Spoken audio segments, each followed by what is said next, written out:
ឲ្យងប់ហើយកាក់ដែលខ្ញុំទិញទុកលេងតម្លៃ200យ៉នកាលពីមុនមិននឹកស្មានថាវាឡើងថ្លៃមែនតែពេលខ្ញុំមកដល់មុខផ្ទះក៏បានឮថាចង់ផ្ទេរភាគហ៊ុនហាងទាំងអស់ក្នុងផ្ទះឲ្យទៅបងប្រុសខ្ញុំទាំងអស់ចំណែកហាងទាំងប៉ុន្មាននេះម៉ាក់សម្រេចចិត្តហើយគឺផ្ទេរឈ្មោះឲ្យបងប្រុសកូនទាំងអស់អ្វីណាហាង4កន្លែងតម្លៃ12លានយ៉នសូម្បីតែ 1% ក៏ខ្ញុំមិនបានដែរឬបានបើអញ្ចឹងពេលម៉ាក់មានរឿងអីកុំមកហៅខ្ញុំទុកឲ្យបងប្រុសជាអ្នកទទួលខុសត្រូវទៅបើគ្មានផ្ទះនេះកូនចង់ទៅដេកតាមភ្លើងមែនទេខ្ញុំមិនបានងាកក្រោយឡើយព្រោះក្នុង Husband នោះមានលុយដល់ទៅ80លានយ៉នវាជាអ្វីដែលធ្វើឲ្យខ្ញុំមានទំនុកចិត្ត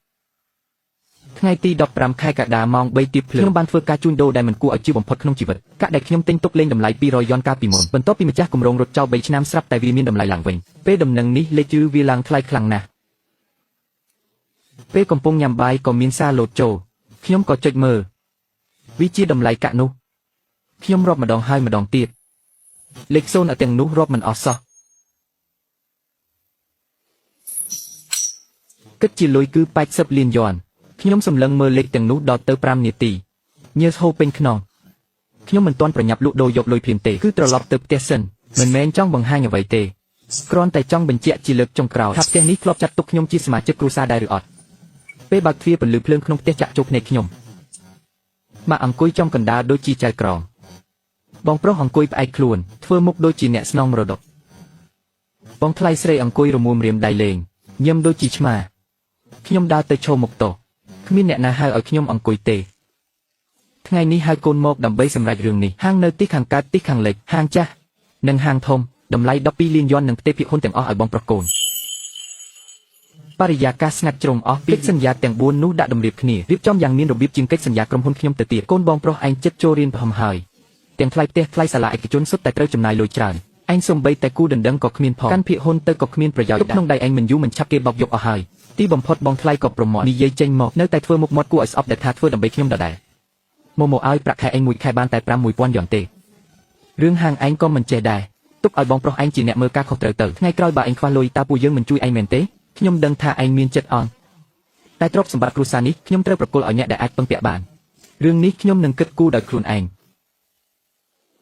Lisbeth ក្នុងហោប៉ៅខោកំពុងតែចាក់ជើងខ្ញុំលុយ80លានរបស់ខ្ញុំនៅក្បែរជើងខ្ញុំនេះឯងវាធ្ងន់ណាស់ក្រសែភ្នែកដែលគាត់មើលមកខ្ញុំគ្មានភាពកក់ក្ដៅសំបីបន្តិចខ្ញុំមិនភ្ញាក់ផ្អើលទេ28ឆ្នាំមកនេះអ្វីគ្រប់យ៉ាងសុទ្ធតែជារបស់ឆេនយ៉ាងទោះបីគាត់មិនយកក៏មិនប្រកាសថាដល់វិញខ្ញុំដែរឯងញ៉ាំអីបងប្រុសឯងកំពុងធំទុកលុយរៀនគួរឲ្យបងឯងទៅចាំបងថ្លៃសាលាឯងសិនទៅឯងសំបីតែបានបើកបរមិនទាន់ប្រឡងចប់ផងប្រញាប់ឲ្យបងឯងទិញឡានសិនទៅកាលពីក្មេងគឺចំណាយលើអាហារពេលរៀនគឺថ្លៃសាលារៀនចប់គឺឡានឥឡូវគឺហាង4កន្លែងនេះខ្ញុំតែងតែជាមនុស្សដែលគ្មានអ្នកខ្វល់ខ្វាយថ្ងៃនេះក៏ដូចគ្នាក្នុងហោប៉ៅខ្ញុំមានលុយ80តែខ្ញុំស្រាប់តែមិនចង់យកវាចេញមកមិនមែនដោយសារស្ដេចទេគឺចង់ដឹងថាតើខ្ញុំពិតជាគ្មានអ្វីសោះមែនឬអត់ចម្លើយគឺច្បាស់ណាស់ហាង4កន្លែងគ្មានកន្លែងណាមានឈ្មោះខ្ញុំសំបីតែមួយម៉ាក់ខ្ញុំងឿងឆ្ងល់បន្តិចជាក់ស្ដែងគាត់មិននឹកស្មានថាខ្ញុំព្រមដោយងាយបែបនេះឯងនិយាយម្ដងទៀតមើលភាគហ៊ុនហាងទាំង4ឲ្យបងប្រុសខ្ញុំទាំងអស់ចុះខ្ញុំគ្មានបញ្ហាអ្វីទេភ្នែកបងថ្លៃភ្លឺថ្លាដូចអំពូលភ្លើងមាត់គាត់ញឹមស្ទើរតែដល់ត្រចៀកបងប្រុសខ្ញុំដកដង្ហើមធំឯខ្នងនឹងសាឡុងធ្វើមុខដូចជាទម្លាក់បន្ទុកធ្ងន់ចេញពីខ្លួនបានសម្រេចខ្ញុំលើកអាវក្រៅមកពាក់យឺតតែរឿងនេះត្រូវតែធ្វើតាមលក្ខខណ្ឌរបស់ខ្ញុំគ្រប់គ្នាសម្លឹងមកខ្ញុំមិនដាក់ភ្នែកទឹកមុខពួកគេដែលខ្លាចខ្ញុំបដូរចិត្តមើលទៅគួរឲ្យអស់សំណើចណាស់ចាប់ពីពេលនេះទៅរឿងរ៉ាវជីវិតការរស់នៅនិងការហូបចុកទាំងអស់គឺបងប្រុសរបស់ខ្ញុំជាការសម្រាប់ព្យាបាលនិងការមើលថែចាស់ចរារឿងរ៉ាវជីវិតរបស់ម៉ែទាំងអស់បងប្រុសជាអ្នកទទួលខុសត្រូវចុះចំណែកខ្ញុំគឺមិនពាក់ព័ន្ធអ្វីទាំងអស់បរិយាកាសស្ងាត់ជ្រុងម្ដងទៀតតែលើកនេះហាក់ដូចជាមានក្លិនក្រកកាំភ្លើងម៉ែបើកមាត់ធៀបនឹងនិយាយតែចុងក្រោយគាត់បែរជាសើចជាការសើចចំអកព្រោះគាត់គិតថាខ្ញុំកំពុងនិយាយរឿងឈួតម៉ែថាប្រាក់ខែឯងបានតែ6,000បើចេញពីផ្ទះនេះទៅតើឯងរស់បានប៉ុន្មានថ្ងៃខ្ញុំមិនបានងាកក្រោយទេពេលអន់ចងខ្សែស្បែកជើងខ្ញុំមានសម្លេងបងប្រុសនិងបងថ្លៃសើចចំអកពីក្រោយគេថាបើខ្លាំងមែនកុំងាកក្រោយឲ្យសោះចាំដល់ពេលចេញទៅក្រៅហើយជួបទុកលំបាកកុំមកគូសទ្វារផ្ទះនេះវិញឲ្យសោះពេលទ្វារបិទជិតខ្ញុំរមែងនិយាយទៅកាន់បងប្រុសថាវានៅក្រៅបានមិនយូរចាំមើលវាត្រឡប់មកខ្ញុំលូកដៃចូលក្នុងហោប៉ៅអាវស្ទាបសន្លឹកឆ្នោតនោះជ្រុងវាចាប់ផ្ដើមផ្នែកបន្តិចវាមានភាពកក់ក្ដៅដោយសារកម្ដៅដៃ80លានយ៉នណាទីបំផុតខ្ញុំក៏មានអ្វីដែលជារបស់ខ្ញុំផ្ទាល់ខ្លួនខ្ញុំដើរចុះពីជណ្ដើរក្នុងភាពងឹត28ឆ្នាំហើយដល់ពេលត្រូវចាក់ចេញហើយព្រឹកថ្ងៃបន្ទាប់ខ្ញុំសុំច្បាប់សម្រាប់មួយដើម្បីទៅដកប្រាក់ នីតិវិធីស្មុគស្មាញជាងខ្ញុំគិតទាំងការត្រួតពិនិត្យឯកសាររីការប្រាក់ចំនួននិងការចុះហត្ថលេខាផ្សេងតែលទ្ធផលគឺដូចដែលខ្ញុំចង់បានក្រោយកាត់ថ្លៃសេវាហើយខ្ញុំទទួលបាន64លានខ្ញុំសម្លឹងមើលតួលេខដ៏វែងអន្លាយរាប់ម្ដងហើយម្ដងទៀតដល់ទៅ64លានយន់ពិតមែនកម្ដៅថ្ងៃខែកដាក្ដៅហាក់ដូចជាចង់ឆេះស្បែកcủaខ្ញុំក្ដៅស្អុះស្អាប់ណាស់ខ្ញុំឈរនៅមាត់ផ្លូវស្រាប់តែក្នុងខួរក្បាលទេស្អាតមិនដឹងថាត្រូវទៅណាទេពីមុនជីវិតខ្ញុំតូចចង្អៀតណាស់ធ្វើការរួចត្រឡប់មកផ្ទះវិញយូរម្ដងទៅបានទៅលេងស្រុកកំណើតត្រូវមកយកខ្ញុំទៅប្រៀបធៀបនឹងចិនយ៉ាងត្រូវបងថ្លៃនិយាយឌឺដងរឿងមានបានមើលបងប្រុសឯងរកបាន 20,000 យន់មើលឯងវិញបានតែ 6,000 យន់មិនដឹងជាតិមុនខ្ញុំធ្វើកម្មអ្វីបានជាកូនឥតប្រយោជន៍បែបនេះឥឡូវលុយ64លានយន់កំពុងដេកស្ងៀមក្នុងកាត់ខ្ញុំមានតែមេឃនិងដីទេដែលដឹងចាប់ពីថ្ងៃនេះទៅខ្ញុំរស់នៅដើម្បីខ្លួនឯងផ្ទះល្វែងថ្មីនៅតំបន់ខាងត្បូងមាន4បន្ទប់គេងបន្ទប់ទទួលភ្ញៀវ2និងរៀនហើរបែរមុខទៅទីខាងទំហំ145ម៉ែត្រការ៉េតម្លៃ4លាន200,000 យន់ខ្ញុំបង់ដាច់តែម្ដងផ្ទះថ្លៃនៅកណ្ដាលក្រុងខ្ញុំមិនទាំងទៅមើលផងនៅកន្លែងលក់ផ្ទះបុគ្គលិកស្រីរុញកិច្ចសន្យាមកឲ្យខ្ញុំឃើញដៃនាងញ័រមិនមែននាងមិនធ្លាប់ឃើញលុយ4លាន200,000 យន់ទេគឺនាងមិនដែលឃើញអ្នកក្រដូចខ្ញុំមានលុយបង់ដាច់ភ្លាមបែបនេះមើលសម្លៀកបំពាក់ខ្ញុំចុះអាវយឺតចាស់យីរោអាវុកខកខើបួយដាច់ជង្គង់នាងប្រហែលជាគិតថាខ្ញុំជាកូនចៅគេដែលមកធ្វើការជំនួសរហូតដល់ខ្ញុំចុចលេខសម្ងាត់រួចម៉ាស៊ីនចេញវីកេតបត្រមកទើបនាងដឹងខ្លួននាងក្រឡេកមើលវីកេតបាល់នោះស្នាមញឹមអាជីពរបស់នាងរឹងស្កប់នាងស្ងៀមមួយសន្ទុះតែនាងខំទប់មាត់មិនសួរអ្វីទាំងអស់មនុស្សបែបនេះហើយដែលខ្ញុំពេញចិត្តធ្វើការតាមតួនាទីរឿងមិនគួរដឹងក៏មិនសួរនាំបង្អួចកញ្ចក់ធំពន្លឺថ្ងៃចាំងចូលមកពេញបន្ទប់ជញ្ជាំងសឹកបោះ4ជ្រុងមានគ្រឿងសង្ហារឹមអ្វីសំបីខ្ញុំឈរចំកណ្ដាលបន្ទប់ស្ងាត់រហូតទៅសូរតែសំឡេងហាក់ដូចជាពិភពលោកនេះមានតែខ្ញុំម្នាក់ខ្ញុំនឹងចាប់ផ្ដើមរៀបចំផ្ទះនេះបងប្រុសអ្នកគាត់ចង់យកបន្ទប់នោះឲ្យចៅប្រុសគាត់ធ្វើបន្ទប់អានសៀវភៅទឹកដមសំឡេងគាត់ពេលនិយាយដោយការពីម្សិលមិញពេលគាត់បោះកិច្ចសន្យាភិហុនដាក់លើទៅតែម្ដងសំបីតែសំឡេងចុងក្រោយក៏មិនបដូរដែរសម្រាប់គាត់អ្វីគ្រប់យ៉ាងត្រូវតែជារបស់បងប្រុសខ្ញុំវាជារឿងធម្មតាដោយព្រះអាទិត្យរះពីទីខាងកើតចាំបាច់ត្រូវពន្យល់អ្វីទៀតដឹងហើយចាំបន្តិចទៀតខ្ញុំទៅរៀបចំចាំបាច់ត្រូវពន្យល់អ្វីទៀតដឹងហើយចាំបន្តិចទៀតខ្ញុំទៅរៀបចំរស់នៅក្នុងផ្ទះនេះ28ឆ្នាំខ្ញុំមិនមែនសំបីតែភ្ញៀវម្នាក់ផងភ្ញៀវគេទៅវិញនៅមានគេជូនដំណើរតែរបស់ខ្ញុំត្រូវបានគេញាត់ចូលថង់សម្រាមម៉ោង2រសៀលកន្លះខ្ញុំរុញទ្វារផ្ទះចាស់នោះចូលទៅបន្ទប់ខ្ញុំដូចជាមានចោលចូលអញ្ចឹងក្រៅពូកត្រូវបានគេទាញទម្លាក់មកដីខោអាវទាំងអស់ត្រូវបានគេច្របាច់ញាត់ចូលថង់សម្រាមខ្មៅសៀវភៅដែលខ្ញុំសន្សំជាង10ឆ្នាំមកនេះត្រូវបានគេបោះចោលរីប៉ាយមិនខុសពីក្រឡែងប្រមូលអេតចៃទេនៅស្ងៀមធ្វើអីដែលគោលលើជញ្ជាំងនោះក៏ដកចេញឲ្យអស់ទៅក្រែងលោចៃរត់មកប៉ះមុតដៃជើងតើឲ្យអ្នកណាទទួលខុសត្រូវកុំធ្វើខ្លួនដូចជាតូចចិត្តពេកអីក្នុងផ្ទះនេះមានតែបងប្រុសអ្នកទេដែលអាចគ្មានបន្ទុកអ្វីទេជីវិតអ្នកស្រួលជាងគេហើយចាំខ្ញុំរកអ្នកណាដែលសមរម្យឲ្យកុំរើសអើងពេកខ្ញុំបីប្រអប់ដើរទៅមាត់ទ្វារបងប្រុសខ្ញុំដើរចេញពីបន្ទប់ធំមកនៅខាងក្រៅចេះមើលថែខ្លួនបើមានរឿងអ្វីចាំត្រឡប់មកពិភាក្សាជាមួយគ្រួសារវិញអារម្មណ៍ដែលគាត់ដាក់មកលើខ្ញុំស្គាល់ច្បាស់ណាស់ដោយកាលពី20ឆ្នាំមុនមិនខុសគ្នាទេ64លានយន់ដល់ផ្លែកផ្ទះ4 2លាននៅសល់59 8លានយន់ខ្ញុំបិទអេក្រង់ទូរស័ព្ទឯកក្បាលនឹងកញ្ចក់ឡានកញ្ចក់ត្រជាក់ស្រេបទេសភាពតាមផ្លូវខាងក្រៅកំពុងថយក្រោយបន្តិចម្ដងអាគារដើមឈើបង្គោលភ្លើងទាំងអស់ត្រូវបានបោះបង់ចោលនៅពីក្រោយតាក់ស៊ីកំពុងបើកទៅមុខជានិច្ចខ្ញុំក៏ដូចគ្នាវ័យ28ឆ្នាំរបស់ខ្ញុំមានតែប៉ុណ្្នឹងឯងមានតែសៀវភៅមួយប្រអប់នេះមានតែខោអាវចាស់ជាប់ខ្លួនផ្ទះផ្ទេរដែលគ្មានគ្រឿងសង្ហារឹមហើយនឹងលុយ59លាន8សែនក្នុងកាតអស់រលីងគ្រឿងសង្ហារឹមខានស្អែកទើបមកដល់យប់នេះមានតែដេកលើកម្រាលឥដ្ឋទៅសិនខ្ញុំដេកផ្ងាលើឥដ្ឋមើលទៅលើពីដានពណ៌សលីលឿងខ្ញុំស៊ូស្រូបខ្យល់ដង្ហើមខ្លាំងទេស្អាតមិនបានក្លិនទឹកអប់ជួររបស់បងថ្លៃស្រីទេក៏មិនបានក្លិនបារីរបស់បងប្រុសដែរគ្មានអ្វីទាំងអស់ស្អាតដូចទើបតែរៀបចំផ្ទះថ្មីក្នុងភ្នែកពួកគេបើគ្មានពួកគេខ្ញុំប្រហែលជាគ្មានបាយហូបពួកគេណានឹងដឹងថាខ្ញុំនឹងមានផ្ទះជារបស់ខ្លួនឯងថ្ងៃត្រង់កុំរវល់អីណាខ្ញុំណាត់គេម្នាក់ឲ្យជួបអ្នកដំបូងខ្ញុំចង់បដិសេធភ្លាមតែពាក្យដែលគាត់និយាយតាមក្រោយធ្វើឲ្យខ្ញុំបដូរចិត្តនារីម្នាក់នោះលក្ខខណ្ឌធម្មតាទេកម្រិតស្មើអ្នកជួបគ្នាទៅមិនខាតទេអ្នកទាំងពីររស់នៅជាមួយគ្នាទៅកុំសម្ដែងពេកណាគ្មានអ្នកណាខាត់អ្នកណាទេគាត់មិនដែលសួរថាខ្ញុំដេកឯណាទេសូម្បីតែបាយទឹកក៏គាត់មិនដឹងដែរចេះតែមកចាត់ចែងសម្ដីដូចកំពុងដេញអ្នកសុំទានបានតាម៉ោងប៉ុន្មានម៉ោង10ខ្ញុំកក់ទៅនៅហាងបាយមុខផ្លូវរួចហើយប៉ុន្មានថ្ងៃនេះចំណាយទិញរបស់មិនដល់120000ផងពេលខ្ញុំទៅដល់បងថ្លៃស្រីអង្គុយនៅទីនោះហើយទល់មុខគាត់មាននារីម្នាក់សក់ខ្លីត្រឹមស្មាស្បែកសុភ្លឺថ្លា ស្លៀកអាវស្អាតបាតភ្នែកមានពន្លឺអង្គុយត្រង់ខ្លួនពេលឃើញខ្ញុំចូលទៅនាងក្រោកឈរញឹមដាក់ខ្ញុំយ៉ាងគួរសមសួស្ដីខ្ញុំឈ្មោះសៀវវ៉ានាងនិយាយតិចតែគ្រប់ពាក្យច្បាស់ដូចជាការផឹកទឹកកកត្រជាក់ក្នុងថ្ងៃក្តៅវាស្អាតបរិសុទ្ធណាស់ស្ងាត់ស្ងៀមមែនឆែជាគ្រូបង្រៀននៅសាលាធំសិក្សាក្បែរនេះប្រាក់ខែគាត់ប្រហាក់ប្រហែលនឹងអ្នកដែរសុទ្ធតែជាមនុស្សដែលរស់នៅដោយស្មោះត្រង់គាត់ញឹមបន្តិចតែស្នាមញឹមនោះមិនបានបង្ហាញពីភាពរីករាយឡើយឆែអន់មុខចុះផឹកទឹកដោយមិននិយាយអ្វីសំបីមួយម៉ាត់ខ្ញុំក៏មិនបានមាត់កវីដែរពេលមហូបលើកមកដល់បងថ្លៃក៏ចាប់ផ្ដើមនិយាយមិនឈប់រឿងម៉ូនឹងគាត់ជាមនុស្សស្មោះត្រង់មែនតែមួយខែរកបានតែ600តើធ្វើអ្វីកើតទៅខ្ញុំប្រាប់ឲ្យដឹងចុះជាមួយតម្លៃផ្ទះបែបមួយជីវិតនេះកុំសង្ឃឹមថាមានផ្ទះផ្ទាល់ខ្លួនឲ្យសោះបងឡាយយើងញ៉ាំបាយសិនទៅម្ហូបទាំងនេះបើមិនញ៉ាំទេគឺខាត់បងអស់ហើយបងថ្លៃមិនបានដឹងទេថាឆែកំពុងតែជួយការពារខ្ញុំគាត់នៅតែបន្តនិយាយទៀតក្នុងនាមជាបងថ្លៃខ្ញុំពិតជាបារម្ភចំនួនណាស់គាត់គ្រប់យ៉ាងគឺល្អគ្រាន់តែខ្វះមហិច្ឆតាបន្តិចមើលសម្លៀកបំពាក់គាត់ចុះពាក់រហូតដល់ដាច់រហែកអស់ហើយនៅមិនព្រមបោះចោលទៀតឆែកុំប្រកាន់អីណាមនុស្សគាត់គឺបែបនឹងឯងរស់នៅបានត្រឹមតែប៉ុណ្្នឹងទេខ្ញុំលើកចង្កឹះមកញ៉ាំម្ហូបដោយស្ងៀមស្ងាត់មុខរបស់ឆែគឺខឹងខ្លាំងណាស់គាត់ដាក់ចង្កឹះចុះលើតុហើយសម្លឹងមើលបងថ្លៃយ៉ាងយកចិត្តទុកដាក់គាត់ដាក់ចង្កឹះចុះលើតុហើយសម្លឹងមើលបងថ្លៃយ៉ាងយកចិត្តទុកដាក់បងឡៃខ្ញុំគិតថាម៉ូជាមនុស្សល្អណាស់បងមិនចាំបាច់និយាយប៉ះពាល់គាត់បែបនេះទេបងថ្លៃភ្ញាក់បន្តិចរួចក៏ញឹមឡើងស្នាមញឹមនោះខ្ញុំធ្លាប់ឃើញច្រើនដងណាស់មាត់ញឹមភ្នែកសម្លឹងចុះក្រោមពេញមួយមុខបង្ហាញថាស្រីម្នាក់នេះដឹងអីខ្ញុំគ្រាន់តែនិយាយការពិតប៉ុណ្ណោះមកប្រាប់បងមកតើបងនិយាយខុសត្រង់ណាគាត់ងាកមុខមកសម្លឹងមើលខ្ញុំដោយញឹមក្នុងស្នាមញឹមនោះគឺពោពេញដោយការមើលងាយគាត់កំពុងរងចាំខ្ញុំនិយាយរងចាំឲ្យខ្ញុំឆ្លើយតបដូច28ឆ្នាំកន្លងមកថាបងថ្លៃនិយាយត្រូវហើយពូកែបានតែប៉ុណ្ណឹងចាស់បងថ្លៃនិយាយទៀតម្ហូបត្រជាក់អស់ហើយញ៉ាំសិនទៅខ្ញុំប្រាប់ឲ្យអ្នកទាំងពីរនឹងកម្រិតត្រឹមនឹងកុំទៅរើសអើងគ្នាអីរស់នៅជាមួយគ្នាទៅបានហើយកុំគិតរឿងឥតប្រយោជន៍អីឆែវ៉ាន់មិនតបមួយម៉ាត់សោះនាងអន់មុខញ៉ាំបាយលួចមើលខ្ញុំម្ដងម្កាល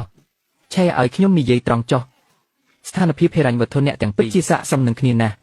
ត្រឡប់ទៅគិតឲ្យច្បាស់ណាឆែវ៉ាន់ញឹមនៅតែមិននិយាយអ្វីស្បែកជើងកែងបងថ្លៃខ្ញុំដែលរសូរក្រឹកលើឥដ្ឋកាន់តែឆ្ងាយទៅ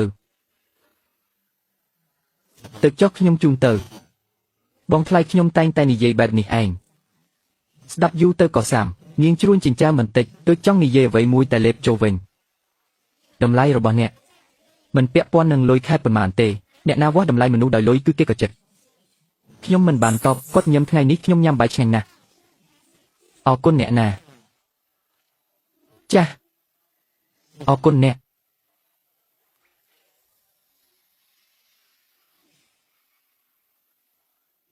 ស័ក្តិសមនឹងអ្វីដែលល្អជាងនេះ10 ដងស្នាមញឹមគាត់ខុសពីបងថ្លៃដាច់បងថ្លៃញឹមតែមាត់ភ្នែកមិនញឹមដាងឆែញឹមម្ដងភ្នែកនាងកោងស្រស់ស្អាតដូចព្រះច័ន្ទអញ្ចឹងបរិសុទ្ធណាស់ខ្ញុំទៅហើយណាខ្ញុំមិនកម្រើកស្រមោលគាត់កាន់តែឆ្ងាយចុងក្រោយក៏បាត់ស្រមោលនៅកាច់ជ្រុងផ្លូវថ្ងៃខែ7កម្ដៅថ្ងៃដុតក្នុងខ្ញុំញើសហូរស្រោចខ្លួនតែក្នុងចិត្តខ្ញុំត្រជាក់ស្រេបស្ងប់ស្ងាត់ណាស់ទូរស័ព្ទក្នុងហោប៉ារ៉ូតខ្ញុំដកមកមើលបងថ្លៃស្រីម្នាក់នោះខ្ញុំមើលទៅក៏ធម្មតាទេបាននិយាយទៅគឺសមគ្នាណាស់កុំរើសអើងគ្នាអីខ្ញុំសូមនិយាយត្រង់ចុះលក្ខខណ្ឌរបស់អ្នកបែបនេះមានគេព្រមជួបលើកទី2ក៏សំណាងណាស់ទៅហើយកុំធ្វើខ្លួនពេកសារនេះខ្ញុំផ្ញើទៅ3 ដងហើយតែមនុស្សដែលអ្នកមិនស្គាល់ឈ្មោះនេះនៅតុអាហារមិញគាត់ជួយខាត់អ្នកដល់ទៅ4 ដងពេលអ្នកនិយាយឌឺដងដាក់គេក្រោយលុយចូលបាន12 ថ្ងៃខ្ញុំបានធ្វើរឿង2 យ៉ាងទី1គឺទិញឡាន1គ្រឿងទី2គឺទិញផ្ទះនៅតំបន់ល្អទំហំ190 ម៉ែត្រការ៉េ4 បន្ទប់គេមានបន្ទប់ធ្វើការដាច់ដោយឡែកពីលើថែអាចមើលឃើញទន្លេតម្លៃ1 ម៉ែត្រការ៉េសរុបទាំងអស់8 លាន 5 ខ្ញុំមិនបានខ្ចីធនាគារទេគឺទូទាត់ដាច់តែម្ដងផ្ទះនិងឡានសរុបមិនដល់9 លានយ៉នផងក្នុងកាតនៅសល់50 លាន 8 សែនយ៉នឃើញលេខ0ឲ្យច្រើនពេកខ្ញុំរាប់ដោយម្រាមដៃដល់ទៅ3 ដងរាប់ចប់ហើយខ្ញុំក៏សើចខ្លួនឯងលេខទាំងនេះនៅលើអេក្រង់មើលទៅដូចជារឿងមិនពិតតែខ្ញុំនៅតែទៅធ្វើការធម្មតានៅតែជិះរថភ្លើងក្រោមដីព្រឹកឡើងនៅតែញើបទៅធ្វើការចុះឈ្មោះចូលធ្វើការបិទកុំព្យូទ័រឲ្យត្រឡប់ទៅវិញគ្រាន់តែផ្លាស់ប្ដូរឡានថ្មីក្រៅពីនោះគឺនៅដែលទាំងអស់មិនហ៊ានមាត់កវីឡើយក្នុងក្រុមហ៊ុនគ្មានអ្នកណាដឹងទេមិត្តភក្តិក៏គ្មានអ្នកណាដឹងគ្រួសារត្រកូលឆេននោះរឹតតែមិនអាចឲ្យពួកគេដឹងសំបីបន្តិចថ្ងៃទី16 ខែកញ្ញាខ្ញុំបានគូសរង្វង់ទុក27 ឆ្នាំមកហើយរាល់ឆ្នាំពេលចិត្តដល់ថ្ងៃនេះ ខ្ញុំតែងតែគិតដល់វាមួយសប្តាហ៍មុនមិនដែលភ្លេចឡើយរាល់ឆ្នាំដល់ថ្ងៃនេះខ្ញុំតែងតែទិញនំខេកជាមួយចាន់យ៉ាងពួកយើងបែងលុយគ្នាចាយតែអក្សរលើផ្លាកសូកូឡានោះដូចរាល់ឆ្នាំមានតែ3ម៉ាត់ថាចាន់យ៉ាងជូនពរឈ្មោះខ្ញុំមិនដែលបានដាក់លើនោះទេឆ្នាំនេះខុសពីមុនខ្ញុំមិននៅក្រោមដំបូលផ្ទះនោះទៀតទេតែខ្ញុំត្រូវតែទៅទោះគាត់លំអៀងស្រឡាញ់បងប្រុសខ្ញុំក៏ម៉ាក់ជាអ្នកចិញ្ចឹមខ្ញុំមកដែររឿងនេះគ្មានអ្នកណាផ្លាស់ប្ដូរបានទេដើរពេញផ្សារចុងក្រោយទិញបានអោរមជៀមសុទ្ធមួយតម្លៃ200 យ៉នមិនថ្លៃពេកក៏មិនថប់ពេកដែរវាសមនឹងលទ្ធភាពរបស់អ្នកដែលមានប្រាក់ខែ6,000 យ៉នដូចខ្ញុំសាច់ជ្រូកឆ្អឹងជំនីជូរអែមត្រីចំហុយគ្មានមុខណាមួយដែលខ្ញុំកុំម៉ងទេសុទ្ធតែជាម្ហូបដែលបងប្រុសខ្ញុំចូលចិត្តពេលលើកស៊ុបមកដល់តុបងប្រុសខ្ញុំអង្គុយលើសាឡុងមិនងើបមុខសោះប្រអប់នៅក្បែរម៉ាក់នោះភ្លឺចែងចាំងគាត់ទាំងឯប្រអប់នោះហើយនិយាយថាបងប្រុសកូនទិញកៅអីម៉ាសាស្វ័យប្រវត្តិឲ្យតម្លៃ15,000 យ៉នម៉ាក់គុំចំណាយលុយផ្ទះផ្ដាអីអាវនេះរោមជីមសុទ្ធម៉ាក់ជឿជង្គង់រាល់រដូវរងាអាវនេះអាចគ្រប់ដល់ជង្គង់ម៉ាក់បានគាត់គ្រាន់តែបោះវាចោលទឹកចិត្តខ្ញុំត្រូវបានគេបោះចោលម្ខាងដូចរាល់ឆ្នាំមិនដែលផ្លាស់ប្ដូរឡើយកូនមើលបងប្រុសកូនទិញអីឲ្យម៉ាក់កៅអីម៉ាសា15,000 យ៉នចុះកូនវិញពាក្យថា15,000 យ៉នស្ដាប់ទៅរន្ទឺខ្លាំងណាស់ម៉ាក់មិនបាននិយាយអ្វីមួយម៉ាត់តែទឹកមុខគាត់ច្បាស់ជាងការនិយាយ100ម៉ាត់ទៅទៀតញ៉ាំបាយទៅកន្លែងអង្គុយនេះខ្ញុំអង្គុយតាំងពីតូចបើកទ្វារផ្ទះបាយមកគឺប៉ះខ្នងកៅអីខ្ញុំម្ហូបអាហារឆ្លងកាត់ក្បែរខ្ញុំរហូតតែម្ហូបទាំងនោះមិនដែលបានដល់មកឲ្យកូនមិនដឹងទេថាបងប្រុសកូនរវើប៉ុណ្ណាទើបតែចុះកិច្ចសន្យាធំការពីម្សិលមិញសម្ពាធការងារធ្លាក់លើគាត់ម្នាក់ឯងធ្វើការថែមម៉ោងរហូតដល់យប់ជ្រៅរាល់ថ្ងៃមើលចុះស្គមទៅច្រើនហើយលីទេកុំធ្វើការហួសកម្លាំងពេកអូខេខ្ញុំដួសខ្លួនឯងបានតាំងពីខ្ញុំចូលមកដល់គ្មានអ្នកណាសួរខ្ញុំមួយម៉ាត់ថាទៅនៅណាទេរកផ្ទះបាននៅមានបាយហូបអត់សូម្បីតែពាក្យសួរសុខទុក្ខធម្មតាក៏គ្មានដែរខ្ញុំអង្គុយនៅទីនេះដូចជាខ្យល់អញ្ចឹងអ្នកទាំងអស់គ្នាហូបចុះខ្ញុំឆ្អែតហើយ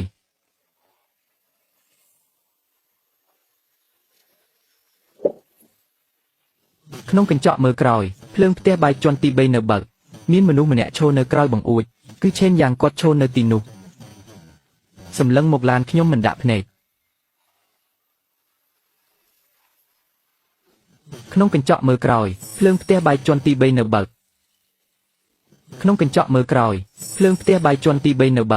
មានមនុស្សម្នាក់ឈរនៅក្រោយបង្អួចគឺឆេនយ៉ាងគាត់ឈរនៅទីនោះសម្លឹងមកឡានខ្ញុំមិនដាក់ភ្នែកគាត់ឃើញច្បាស់ណាស់ក្នុងគំនិតគាត់ខ្ញុំគ្រាន់តែជាអ្នករកបាន6,000 យ៉នក្នុងមួយខែគួរតែជិះម៉ូតូកង់2មិនមែនឡានតម្លៃ480,000 យ៉នទេគាត់កាន់ងារខុសហើយតែយប់នេះគាត់នឹងមិនទូរស័ព្ទមកទេព្រោះថ្ងៃនេះថ្ងៃកំណើតម៉ាក់គាត់ត្រូវរក្សារូបភាពជាកូនល្អគាត់នឹងទ្រាំបដូរថ្ងៃមួយបដូរល្បិចមួយដើម្បីសួរនាំរឿងខ្ញុំចាំអ្នកណាបងគាត់ប្រញាប់ជាងខ្ញុំគិតទៅទឹកតែមួយថ្ងៃសោះគាត់ទ្រាំលេងបានហើយ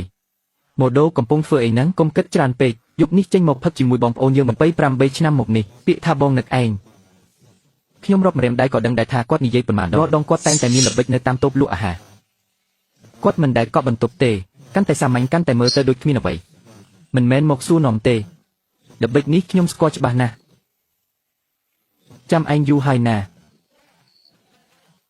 ចេញទៅនៅខាងក្រៅយ៉ាងម៉េចដែរនៅម្នាក់ឯងកុំហូបជប់ដេកជប់ធម្មតាទៅហូបបែបនឹងមែនទេធ្វើម្ហូបខ្លួនឯងឬក៏កំងគេឯងធ្វើខ្លួនឯងមែនទេបើអញ្ចឹងឯងចេះធ្វើម្ហូបជាងបងទៅទៀតនិយាយរឿងអត់ប្រយោជន៍ចិត្ត6នាទីបងចាំមើលម៉ោងជានិច្ចទើបតែចូលដល់នាទីទី7ទឹកដុំសំឡេងគាត់ចាប់ផ្ដើមប្លែកហើយឡានលើកមុនបងឃើញនៅថ្មីនៅឡើយទ្រាំមិនបានមួយថ្ងៃមួយយប់គាត់ចង់សួររឿងនេះខ្លាំងណាស់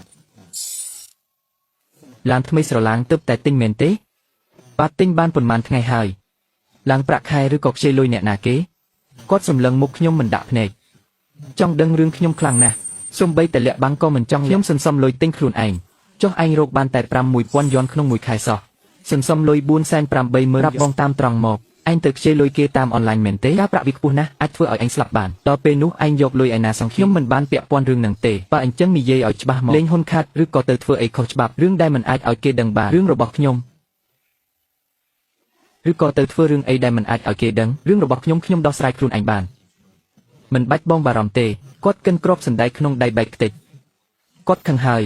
កំហឹងគាត់ឡើងមកដល់បងខ្វល់ពីឯងខ្លាចជាខុសមែនទេឯងសាក់គិតមើលប្រាក់ខែ 6,000 យ៉នស្រាប់តែមានឡានតម្លៃ 4,500,000 អ្នកណាឃើញក៏សង្ស័យដែរបើឯងទៅធ្វើរឿងអីនិយាយបន្តមកគាត់លេបពាក្យសម្ដីចូលទៅវិញតែគ្រប់ពាក្យដែលគាត់លេបចូលខ្ញុំស្ដាប់ពីច្បាស់ជាងគាត់និយាយទៅទៀតខ្លាចឯងចាញ់បោកគេខ្លាចឯងទៅបង្កប់បញ្ហានៅខាងខ្លាចដល់ពេលចុងក្រោយត្រូវឲ្យបងចេញលុយសោះដើម្បីដោះស្រាយបញ្ហាឲ្យឯងគាត់មិនមែនខ្លាចខ្ញុំដួលទេគាត់ខ្លាចខ្ញុំដួលទៅប្រឡាក់គាត់រឿងរបស់ខ្ញុំមិនពាក់ព័ន្ធនឹងអ្នកទេយើងទាំងពីរផ្លូវអ្នកដើរទៅដូចភាគហ៊ុនហាងទាំង4នោះដែរអ្នកយកចំណែកអ្នកទៅខ្ញុំរស់តាមផ្លូវខ្ញុំគាត់ឈរស្ងៀមដូចគេចុចប៊ូតុងផ្អាកម្រាមដៃនៅកាន់កែវតែវាគៀងនៅកណ្ដាលអាកាសស្រាបៀរក្នុងកែវរង្គើមិនឈប់ខ្ញុំទូទាត់លុយរួចហើយគាត់រុញកៅអីថយក្រោយខ្ញុំទូទាត់លុយរួចគាត់រុញកៅអីថយក្រោយមិនចាំបាច់ពន្យល់អ្វីទៀតទេខ្ញុំមិនបានងាកក្រោយទេតែគាត់នឹងធ្វើអ្វីបន្តទៀតខ្ញុំដឹងច្បាស់ជាងគាត់ទៅទៀតគាត់នឹងទៅប្រាប់ប្រពន្ធគាត់រួចឲ្យប្រពន្ធគាត់បន្ថែមពណ៌ដើម្បីយកទៅនិយាយប្រាប់ម៉ាក់ចុងក្រោយម៉ាក់នឹងខលមកស្ដីបន្ទោសខ្ញុំមិនសំចៃមាត់រឿងដែលនេះខ្ញុំធុញនឹងស្ដាប់ណាស់ពិតមែនដូចការគិតមិនទាន់ដល់24ម៉ោងផងម៉ាក់ខលមកមែនអាឡូស្ងាត់បងឯងប្រាប់ថាឯងរកបាន4,800,000 យ៉ន28ឆ្នាំហើយមិនដែលបដូរវិធីសាស្ត្រសោះឈិនយ៉ាងប្តឹងងួយគាត់ទទួលយកមួយមិនដែលសួរខ្ញុំមួយម៉ាត់ថាមានរឿងអ្វីឯងទៅយកលុយមកពីណាខ្ញុំសន្សំដោយខ្លួនឯងសន្សំមួយខែឯងចាយអស់5សន្សំដល់ជាតិណាទើបបាន4,800,000សំឡេងគាត់កាន់តែស្រួយដូចគេយកក្រចកអស់កញ្ចក់ក្នុងកំហឹងនោះមានអ្វីផ្សេងលីឡំដូចជាខ្លាចខ្ញុំធ្វើរឿងអ្វីខុសឆ្គងខ្លាចបាត់បង់មុខមាត់ឯងទៅខ្ចីលុយតាមអនឡាញឬក៏ទៅធ្វើរឿងមិនល្អអ្វីម៉ាក់រឿងរបស់ខ្ញុំដោះស្រាយដោយខ្លួនឯងម៉ាក់សម្រាប់ទៅឯងនិយាយអីហ្នឹងម៉ាក់ជាម៉ាក់ឯងណារឿងចិញ្ចឹមម៉ាក់បងប្រុសជាអ្នកទទួលខុសត្រូវហើយយើងមិនមែននិយាយគ្នារួចហើយទេហីបងកុំបារម្ភអីខ្ញុំដឹងពីរបៀបដោះស្រាយហើយមិនធ្វើឲ្យប៉ះពាល់ដល់គ្រួសារយើងទេមិនបាច់ទីក៏ដឹងដែរឥឡូវពួកគេទាំង3នាក់កំពុងធ្វើអីខ្ញុំដឹងអស់ហើយម៉ាក់ខ្ញុំចុះទូរស័ព្ទពីខ្ញុំភ្លាមគាត់នឹងទេទៅបងប្រុសខ្ញុំភ្លាមពេលបងប្រុសខ្ញុំលើកដំបូងដែលគាត់និយាយគឺប្រកាសជាសង្ស័យលុយខ្ញុំមានបញ្ហាខ្ញុំប្រាប់បងហើយថាវាមានបញ្ហាពេលនឹងបងថ្លៃប្រកាសជាដើរជុំវិញមិនខានភ្នែករបស់គាត់គិតគូរក្នុងចិត្តហើយនិយាយពាក្យចំអកឲ្យខ្ញុំតើអាចជាអ្វីទៅមិនខ្ចីលុយគេក៏ប្រហែលជាលក់ដូរខុសច្បាប់ដែរខ្ញុំប្រាប់អ្នកទាំងអស់គ្នាថាកុំទៅពាក់ព័ន្ធនឹងមនុស្សបែបនេះដល់ពេលគេមកទារលុយដល់មុខផ្ទះយើងកុំបើកទ្វារឲ្យសោះស្លាប់រស់មិនពាក់ព័ន្ធនឹងយើងទេព្រោះក្នុងភ្នែកពួកគេខ្ញុំដែលស្ងៀមមួយជីវិតនេះគឺត្រឹមតែជាមនុស្សរកបានប្រាក់ខែ 6,000 សំបីតែអាវក្រៅសម្រុំមួយក៏មិនសមនឹងចុះទម្រាំនឹងមានឡានល្អជិះខ្ញុំមិនបាច់ធ្វើអ្វីទាំងអស់គ្រាន់តែរងចាំដោយស្ងៀមស្ងាត់ទៅបានហើយរងចាំមើលពួកគេធ្វើបាបខ្លួនឯងរងចាំដោយស្ងៀមស្ងាត់ទៅបានហើយរងចាំមើលពួកគេខេត្តតុលាអាកាសធាតុត្រជាក់លឿនណាស់ខាងបងប្រុសខ្ញុំក៏ត្រជាក់ដូចគ្នាគាត់យកហាងដែលមកឲ្យទៅដាក់បញ្ចាំធនាគារខ្ចីលុយ 2,500,000 យ៉នដើម្បីរកស៊ីគ្រឿងសំណង់លទ្ធផលគឺដៃគូរត់ចោលបាត់ទំនិញក៏ក្នុងឃ្លាំងសំបីតែថ្លៃដឹកជញ្ជូនក៏គ្មានអ្នកយកលុយ 2,500,000 យ៉នបាត់ស្រមោលភ្លាមលុយ 2,500,000 យ៉នបាត់ទៅវិញងាយយើងត្រូវសងធនាគារ 42,000 យ៉នរាល់ខែបងប្រាប់ថាគ្មានលុយ 42,000 យ៉នអូនឲ្យបើមិនសង3ខែជាប់គ្នាធនាគារនឹងឲ្យតុលាការមកដកហូតហាងយកទៅលក់ដេញថ្លៃតើឲ្យនិយាយថាម៉េចសំណាងអាក្រក់របស់បងប្រុសខ្ញុំមិនទាន់ចប់ទេហាងនៅប៉ែកខាងលិចក្រុងក៏មានបញ្ហាដែរអ្នកជួបប្តឹងថាការសាងសង់មិនមានគុណភាពជញ្ជាំងប្រេះទឹកជ្រាបរហូតល្បីពេញបណ្ដាញសង្គមឥឡូវតម្លៃធ្លាក់ចុះជិត 40% ក្នុងមួយយប់ហាងទាំង4របស់ម៉ាក់ខ្ញុំ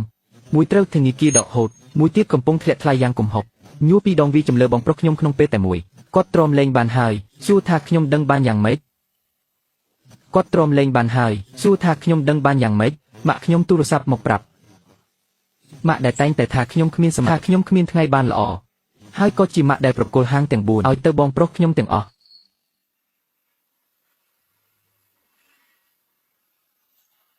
ម៉ូបងប្រុសកូនជួបបញ្ហាធំហើយគាត់ស្គុំស្គាំងអស់ហើយគាត់ក៏ចង់រកលុយមកផ្គត់ផ្គង់គ្រួសារដែររកស៊ីមានឡើងមានចុះជារឿងធម្មតាទេម៉ូកូនជាប្អូនឃើញបងកូនបែបនេះកូនអាចជួយគាត់បានទេជួយគាត់បន្តិចបន្តួចទៅម៉ាក់ខ្ញុំរកបានតែ 6,000 យ៉នក្នុងមួយខែទេដូចគេយកដៃមកខ្ទប់មាត់ដកដង្ហើមសឹងមិនរួចថ្ងៃចែកផ្ទះម៉ាក់និយាយថាមិនខ្លះខ្ញុំមានលក្ខខណ្ឌបែបនេះយកផ្ទះទៅធ្វើអីឥឡូវបងខ្ញុំត្រូវបង់ធនាគារ 42,000 យ៉នរាល់ខែ ប្រាក់ខែខ្ញុំប៉ុណ្ណឹងគ្រាន់តែចិញ្ចឹមខ្លួនឯងក៏ពិបាកឲ្យខ្ញុំជួយអ្នកណាសំឡេងយំក្នុងទូរស័ព្ទនោះខ្ញុំមើលច្បាស់ណាស់តែក្នុងចិត្តខ្ញុំមិនមានអារម្មណ៍អាណិតសូម្បីតែបន្តិចម៉ាក់ធ្លាប់និយាយផ្ទាល់មកថាបើខ្ញុំរចេញខ្ញុំមានតែដេកតាមផ្លូវឥឡូវម៉ាក់គួរតែអស់បារម្ភហើយម៉ាក់អស់បារម្ភចុះខ្ញុំរចេញមកហើយខ្ញុំក៏បានដេកតាមផ្លូវមែនដូចម៉ាក់ថារឿងចិញ្ចឹមម៉ាក់កុំមកពឹងខ្ញុំទៅរកបងប្រុសខ្ញុំទៅមិនដឹងថាដាក់ទឹកស៊ីអ៊ីវច្រើនពេកឬមួយមាត់ខ្ញុំវាល្វីងស្រាប់ពីអាទិត្យបន្ទាប់មកឆេនយ៉ាងខលមក5ដងខ្ញុំមិនលើកសំបីតែម្ដងលីជូនខលមក3ដងខ្ញុំក៏មិនលើកដែរម៉ាក់ខលមកទៀតហើយខ្ញុំលើកម៉ាក់និយាយថាកូនធ្វើបែបនេះដោយចិត្តណាមែនទេខ្ញុំចិត្តណាអ្វីទៅកូនច្បាស់ជាធ្វើដោយចិត្តណា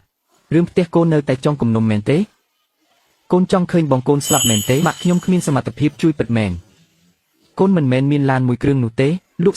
480000យន់ទៅក៏មានលុយហើយនោះជាឡានរបស់ខ្ញុំផ្ទាល់ខ្លួនទឹកមុខបែបនេះខ្ញុំស្គាល់ច្បាស់ណាស់មើលឃើញចិត្ត30ឆ្នាំមកហើយដឹងថាគាត់មូម៉ត់បែបណាដឹងថាទឹកភ្នែកគាត់នឹងស្រក់សូម្បីតែចលនាច្រមុះក៏ខ្ញុំអាចគូបានដោយមិនបាច់បើកភ្នែកដែរខ្ញុំប្រឡងជាប់លេខ1ក៏គ្មានប្រយោជន៍អ្វីក្នុងភ្នែកគាត់មានតែបងឈិនយ៉ាងម្នាក់ប៉ុណ្ណោះបើខ្ញុំហ៊ាននិយាយអ្វីបន្តិចគាត់នឹងធ្វើទឹកមុខបែបនេះភ្លាមថាបងឈិនយ៉ាងរបស់ម៉ែពូកែបងឈិនយ៉ាងរបស់ម៉ែពូកែធ្វើឲ្យម៉ែមុខមាត់រហូត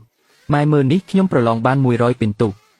100ពិន្ទុនឹងវាអស់ចង់អួតថាខ្លួនឯងពូកែហើយអ្វីចិត្តម៉ែខូខើម្លេះសំឡេងគាត់ដូចជាមានទឹកដក់ក្នុងបំពង់ចិត្តខ្ញុំខូខើ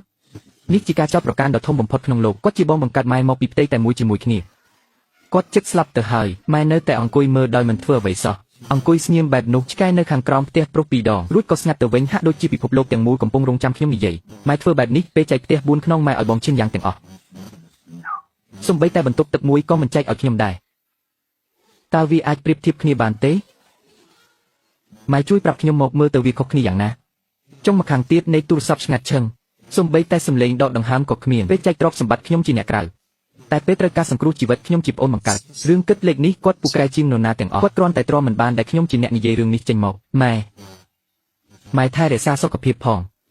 ងយប់នោះខ្ញុំអង្គុយលើសាឡុងរហូតដល់យប់ជ្រៅក្នុងខួរក្បាលខ្ញុំគិតវិលវល់នឹកឃើញតែរដូវរងាពេលខ្ញុំអាយុ9ឆ្នាំនឹកឃើញតែរដូវរងាពេលខ្ញុំអាយុ5ឆ្នាំនោះម៉ែទិញអាវរងាពណ៌ខៀវចាស់ឲ្យបងប្រុសខ្ញុំវាថ្មីស្រឡាងឲ្យខ្ញុំឈរនៅក្បែរនោះអាវដែលខ្ញុំពាក់វាខ្លីហួសប្រមាណខ្យល់បក់មកម្ដងសម្លេងក្នុងអាវហើរចេញមកក្រៅម៉ែចោះរបស់ខ្ញុំវិ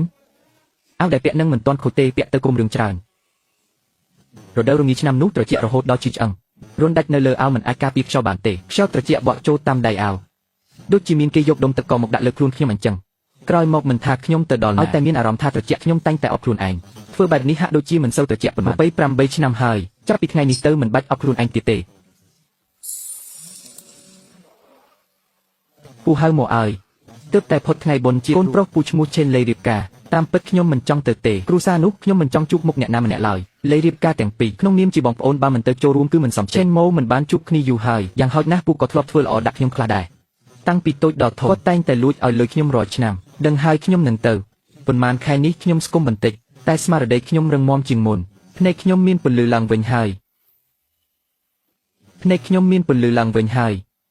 ទើបតែអង្គុយចុះលើកៅអីសំឡេងបងថ្លៃស្រីខ្ញុំក៏បន្លឺឡើងដូចគេបាបវិជូបន្លឺចេញពីតុខាងក្រោយសំឡេងគាត់ខ្លាំងណាស់អង្គុយជ្រុងណាក៏គេចមិនផុតដែរអ្នកទាំងអស់គ្នាប្រហែលមិនដឹងទេឆេនម៉ូនឹងមានលុយបន្តិចបន្តួចក៏ភ្លេចមុខបងប្អូនអស់បងប្រុសបង្កើតគាត់ខំរកលុយរហូតមាត់ពុះគាត់ធ្វើជាមិនដឹងមនុស្សមិនព្រមជួយសំបីមួយកាក់ម៉ែខ្ញុំខំចិញ្ចឹមគាត់ខាត់ពេលទេចិញ្ចឹមឆ្កែយ៉ាងហោចណាស់វាក៏ចេះកំរើកន្ទុយដាក់ម្ចាស់ដែរមកឲ្យម៉ែឯងរស់នៅវៀតនាមប៉ុណ្ណាទម្រាំតែចិញ្ចឹមពួកឯងពីរនាក់បងប្អូនឲ្យធំឯងសាកសួរមិនសកាខ្លួនឯងមើលបងឯងឥឡូវនេះគ្មានលុយទិញអង្ករដាំបាយទេឯងជាបងប្អូនជួយគាត់បន្តិចបន្តួចទៅវាមិនខាត់សាច់ឈាមឯងទេពូទី2និយាយមិនទាន់ផុតពីមាត់ផងឆេនយ៉ាវក៏មកដល់ធ្វើជាស្និទ្ធស្នាលអបដៃអបជើងចរិតនេះគឺដូចម្ដាយគេបេះបិទបងឯងជាមួយបងយ៉ាងគឺកើតពីផ្ទៃម្ដាយតែមួយទេទោះឆ្លោះគ្នាយ៉ាងណាក៏ជាបងប្អូនបង្កើតដែរស្ដាប់ប្អូនទៅកុំរឹងរូសជាមួយគ្រូសាទៀតអីអ្នកក្រៅគេមើលមកគេសាច់ចំអស់ហើយលុយ30000យន់ដែលឯងខ្ចីពូទី2នោះអូបន្លាយកន្លះឆ្នាំហើយមិនដែលទៅនិយាយប្រាប់គេថាអ្នកជំពាក់លុយគេទេណាអ្នកលើកយកពីរឿងហ្នឹងមកនិយាយធ្វើអីមិននិយាយក៏បានដែររឿងរបស់អ្នកដោះស្រាយខ្លួនឯងទៅរឿងរបស់ខ្ញុំក៏មិនបាច់រំខានអ្នកដែររឿងមិនទាន់ចប់ផងឈិនយ៉ាវទើបតែដើរជិះពូថ្លៃក៏កាន់កែវស្រាដើរចូលខ្ញុំបែបថាខ្ញុំជាមួយប៉ាអ្នកជាបងប្អូននឹងគ្នាពាក្យដែលគាត់ចង់និយាយខ្ញុំស្ទើរតែចាំមាត់ទៅមកឲ្យម៉ាក់ឯងជីវិតគាត់មិនងាយស្រួលទេសក់ស្កើអស់ហើយនៅត្រូវមកបារម្ភរឿងបងប្អូនឯងទៀតបងឯងជាបងធំទទួលខុសត្រូវច្រើនណាស់ឯងជាប្អូនត្រូវតែយកចិត្តគាត់ខ្លះទៅ គ្រប់គ្រាន់ហើយខ្ញុំសុំនិយាយខ្លះមួយនាទីក្រោយមកមុខបងថ្លៃស្លេកដូចក្រដាសបងប្រុសខ្ញុំកាន់ចង្កេះញ៉ាំបាយក៏គាំងស្មឹងស្មាតម៉ាក់ខ្ញុំងាកមកមើលមុខខ្ញុំដូចកំពុងមើលមនុស្សចម្លែកដែលចូលមកក្នុងផ្ទះខ្ញុំក៏ក្អកបន្តិចរឿងទី1ថ្ងៃ15ខែកក្កដានោះម៉ាក់បានយកលិខិតផ្ទេរកម្មសិទ្ធិហាងទាំង4មកដាក់លើតុតម្លៃហាងទាំងអស់សរុប1200យ៉នស្រាប់តែដាក់ឈ្មោះបងប្រុសខ្ញុំទាំងអស់ក្នុងចំណោមញាតិមិត្តនៅទីអ្នកណាហ៊ាននិយាយជំនួសខ្ញុំមួយម៉ាត់ទេសំឡេងរំខានក្នុងបន្ទប់ក៏ស្ងាត់ឈឹងមីងទី2អោនមុខចុចទូរស័ព្ទពូថ្លៃកាន់កែវស្រាគាំងមិនហ៊ានលើកផឹកពូថ្លៃកាន់កែវស្រាគាំងមិនហ៊ានលើកផឹករឿងទី2បងថ្លៃនិយាយជាមួយខ្ញុំថាអញបរិច្ចាគ5000យ៉នហើយហាងមិនចេះគ្រប់គ្រងទេលក្ខខណ្ឌឯងប៉ុណ្ណឹងគឺសំមុំហើយនឹងហើយពាក្យគាត់រឿងទី3ឥឡូវមុខរបបបងខ្ញុំខូចអស់ហើយបំណុល42000បងថ្លៃតាមជាខ្ញុំរាល់ថ្ងៃថាជាកូនក្បត់ចុះអ្នកទាំងអស់គ្នាវិញអ្នកនាំគ្នាចូលមកប្រាប់ខ្ញុំថាជួយគ្នាទៅកុំឆ្លោះគ្នាអីរឿងនេះបែកធ្លីទៅមិនល្អមើលចែកទ្រព្យសម្បត្តិខ្ញុំជាអ្នកក្រៅដល់ពេលសងបំណុលខ្ញុំខ្លាចជាប្អូនបង្កើតលើโลกនេះមានរឿងងាយស្រួលបែបនេះដែរឬថ្ងៃនេះខ្ញុំនិយាយច្បាស់ពីពេលនេះទៅរឿងក្នុងផ្ទះកុំមកតាមរកខ្ញុំរឿងចិញ្ចឹមម៉ាក់អ្នកណាបានហាងអ្នកនោះជាអ្នកទទួលខុសការនោះយើងបានព្រមព្រៀងគ្នាពាក្យមួយម៉ាត់ម្នាក់ខ្ញុំក៏ដើរចេញពីពួកគេទាំងអស់គ្នាគ្មានអ្នកណាហៅខ្ញុំទេពេលដើរទៅដល់មាត់ទ្វារស្រាប់តែសូពីក្រោយសូចង្កឹះធ្លាក់លើកំរាលព្រំទោះវាមិនខ្លាំងតែខ្ញុំមិនច្បាស់ណាស់ខ្ញុំមិនបានឈប់រឿងងាកក្រោយទេខ្យល់ខែតុលាបក់មកធ្វើឲ្យសក់ខ្ញុំរំភើយក្នុងខ្យល់មានក្លិនផ្កាស្បៃរឿងខ្ញុំឈប់ហើយដកដង្ហើមចូលមួយខ្សឺខ្ញុំឈប់ហើយដកដង្ហើមចូលមួយខ្សឺដុំថ្មដែលកកស្ទះក្នុងទ្រូងខ្ញុំ28ឆ្នាំមកនេះហាក់ដូចជាប្រេះបែកគ្រាន់តែប្រេះបន្តិចតែមានខ្យល់បក់ចូលមកបានជើងខ្ញុំជន់កែដៃកាន់ចង្កូតផ្លូវខាងមុខត្រង់ស្មើលែងងាកក្រោយទៀតហើយចុងខែតុលារឿងរ៉ាវចាប់ផ្ដើមផ្ទុះឡើងពីបងថ្លៃស្រីខ្ញុំក្រោយពិធីមង្គលការគាត់ស្ងប់ស្ងាត់បានកន្លះខែខ្ញុំដឹងថាគាត់មិនមែនឈប់រករឿងទេគឺគាត់កំពុងរកឱកាសមើលចុះគាត់ចាប់ផ្ដើមតាមដានខ្ញុំហើយពាក់មួកពាក់ម៉ាស់ចិត្តឈឹងតែខ្សែរ៉ូតកាបូបស្ពីคล้ายៗរបស់គាត់មានព្យួរតុក្កតាខ្លាឃ្មុំពណ៌ផ្កាឈូកប្រឡាក់ខ្វក់ខ្ញុំមើលមួយភ្នែកដឹងភ្លាមថាគាត់ចង់លាក់រស់និយមខ្លួនឯងលក់វាចោលទៅខ្ញុំមិនបាននិយាយបកខ្ញុំស្កេងកាត់ចូលផ្ទះគាត់ចាំនៅខាងក្រោមអស់20នាទីពិតជាអត់ធ្មត់មែនផ្ទះនៅប៊ីនជីលើហ្វូរៀបចំដល់ពេលលក់ផ្ទះនៅតំបន់ខាងត្បូងនោះចេញហើយសួស្ដីខ្ញុំមានផ្ទះមួយនៅតំបន់ខាងត្បូងចង់លក់សម័យនេះលក់ផ្ទះជុះមិនងាយទេតែផ្ទះខ្ញុំបែរជាឡើងថ្លៃទៅវិញក្រោយកាត់ពន្ធរួចចំណេញសុទ្ធជាង70,000យ៉នប្រហែលជាតាំងពីចាក់ចេញពីផ្ទះនោះមកសំណាងខ្ញុំក៏ផ្លាស់ប្ដូរដែរស្អែកអាចរើចេញបានទេស្អែកអាចរើចេញបានទេខាងយើងដល់ពេលកំណត់ហើយចង់រើចេញឲ្យលឿនគ្មានបញ្ហាទេស្អែកខ្ញុំប្រគល់ឲ្យផ្ទះនេះរស់នៅមិនទាន់បានកន្លះឆ្នាំផងតែពេលខ្ញុំជួបផ្ទះខ្ញុំតែងតែច្រៀងលេងពេលបិទភ្លើងគេតែងតែនិយាយពាក្យរាត្រីសួស្ដីវាធ្វើឲ្យខ្ញុំនៅផ្ទះជាងផ្ទះដែលខ្ញុំធ្លាប់រស់នៅ28ឆ្នាំទៅទៀត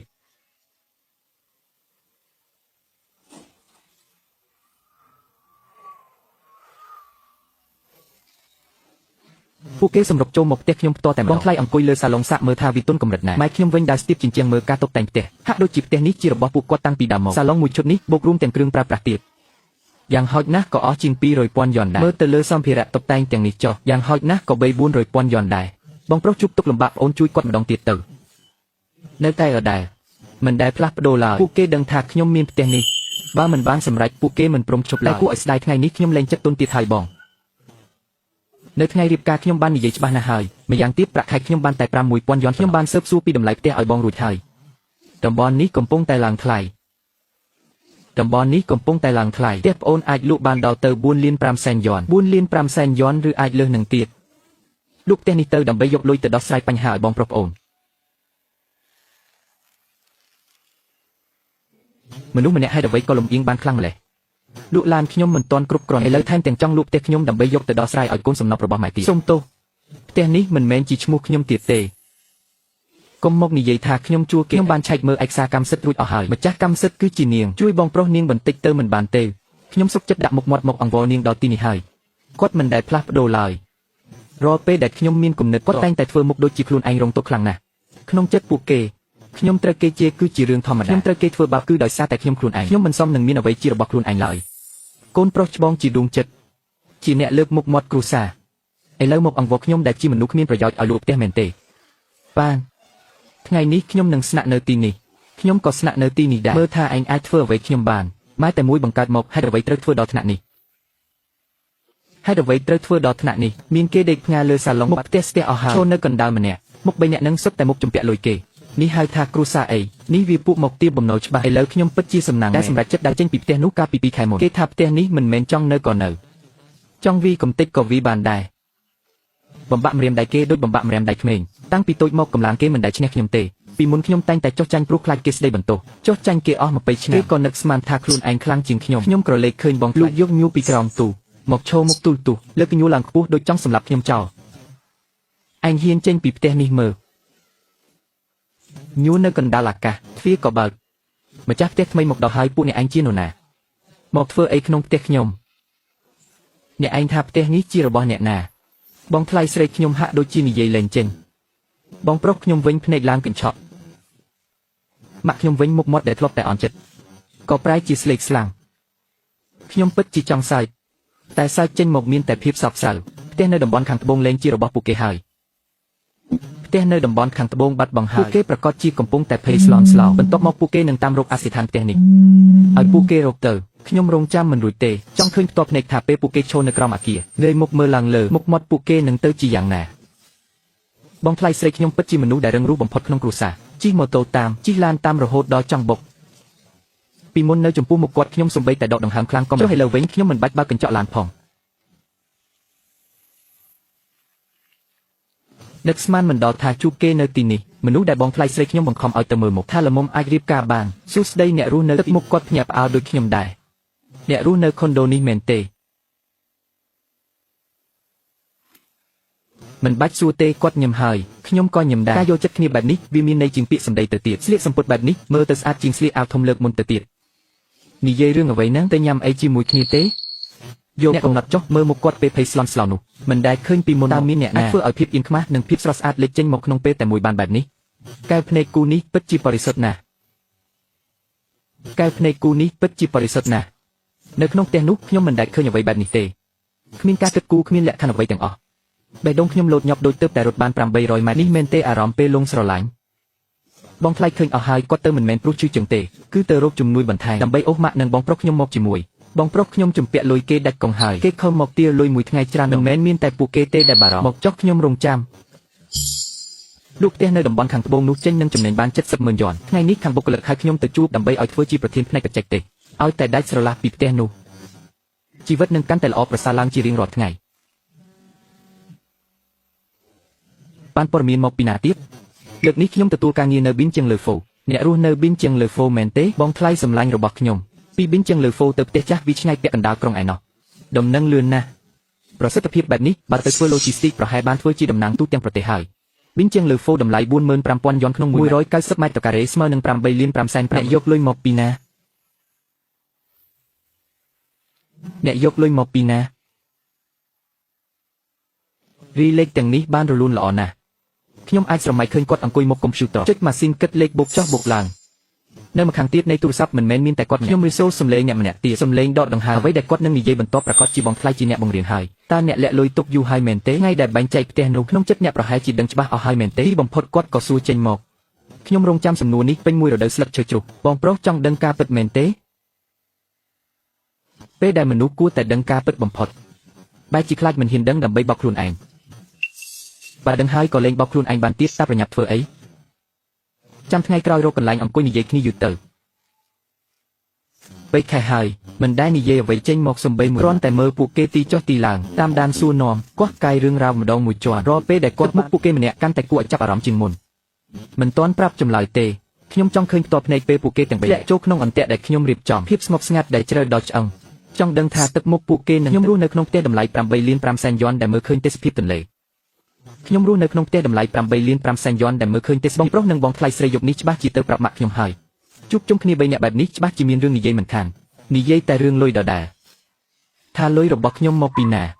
ប្រាក់ខែ 6,000 យ៉នសន្សំដល់ស្លាប់ក៏មិនបាន8លានយ៉នដែរខ្ញុំដឹងអីគាត់មិនដែលប្រាប់ខ្ញុំអ្វីសោះសំណួរនេះនឹងคล้ายជាបន្លាចាក់ចូលហើយដកមិនចេញកាន់តែដកកាន់តែមុតចូលជ្រៅរហូតដល់រលាកខ្ទុះយប់នេះអ្នកទាំងពីរមិនបាច់ដេកទេកាន់តែគិតកាន់តែភ័យកាន់តែឈប់មិនបានពួកគេប្រហែលជាធំក្លិនខ្លះហើយមិនមែនជាតួលេខជាក់លាក់ទេតែជាទីដៅនៃរឿងនេះប្រហែលជាដឹងថាខ្លួនឯងបង្កបញ្ហាធំតែមិនដឹងថាធំប៉ុណ្ណាពួកគេឯណាដឹងថាវាដល់ទៅ 8,000 យ៉នពេញថ្ងៃសៅរ៍ដំបូងនៃខែវិច្ឆិកាម៉ោង 10 កន្លះព្រឹក កាហ្វេមិនទាន់ឆុងផងពួកគេមកដល់គ្រប់គ្នាបើកទ្វារមកឃើញ3នាក់ម៉ាក់ស្លៀកអាវធំដែលខ្ញុំទិញឲ្យនេះជាអ្វីដែលនឹកស្មានមិនដល់នៅថ្ងៃបងប្រុសស្លេកដូចទើបចេញពីបន្ទប់តម្កល់សពប្រហែលមិនបានដេកទាំងភ្នែកបងថ្លៃស្រីវិញដូចមានអ្វីរុញចេញមកដើរពីមាត់ទ្វារចូលដល់បន្ទប់ទទួលរំភើបជាងពេលនៅតំបន់រំភើបខ្លាំងណាស់រំភើបជាងពេលនៅតំបន់ខាងត្បូងក្រុងទៅទៀតតែក្នុងចិត្តបែបជាភ័យខ្លាចចូលមកមើលម៉ាក់ខ្ញុំអង្គុយចុះដូចជាសាច់ញាតិមកពីឆ្ងាយអញ្ចឹងអង្គុយមិនពេញកៅអីផងអាវធំមួយនេះពេលខ្ញុំទិញឲ្យគាត់ធ្វើមុខដូចស្អប់ខ្ទន់ណាស់តែថ្ងៃនេះបែរជាស្លៀកពាក់ស្អាតបាត់ទៅវិញបងប្រុសខ្ញុំចូលមកដល់មិនហ៊ានងើបមុខសម្លឹងមើលអ្នកណាតែក៏ញោមមិនឈប់